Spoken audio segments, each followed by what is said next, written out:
লাখপতি বাইদেউৰ ক্ষেত্ৰত আগতে গ্ৰুপে লোন পালে তাৰ ৰেজিষ্ট্ৰেশ্যন আদি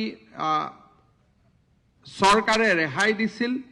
এইবাৰ আমি উল্লেখ কৰিছো গ্ৰুপ নহয়, ইণ্ডিভিজুৱেল ভাৱেও যদি কোনোবা আই মাতৃয়ে লাখপতি বাইদেৱে বেংকৰ পৰা লোন পায় আমি ষ্টাম্প ডিউটি আদি সম্পূৰ্ণ ৰেহাই দিম আৰু 9 লাখ লাখপতি বাইদেৱে লোন পাব যাতে পাৰে তাৰ কাৰণে আমি ক্ৰেডিট গ্যাৰেণ্টি ফাণ্ডৰ আমি নিৰ্মাণ কৰিম।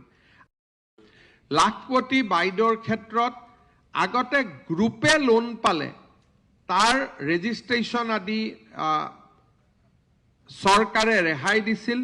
এইবাৰ আমি উল্লেখ কৰিছো গ্ৰুপ নহয়, ইণ্ডিভিজুৱেল ভাৱেও যদি কোনোবা আই মাতৃয়ে লাখপতি বাইদেৱে বেংকৰ পৰা লোন পায় আমি ষ্টাম্প ডিউটি আদি সম্পূৰ্ণ ৰেহাই দিম আৰু 9 লাখ লাখপতি বাইদেৱে লোন পাব যাতে পাৰে তাৰ কাৰণে আমি ক্ৰেডিট গ্যাৰেণ্টি ফাণ্ডৰ আমি নিৰ্মাণ কৰিম।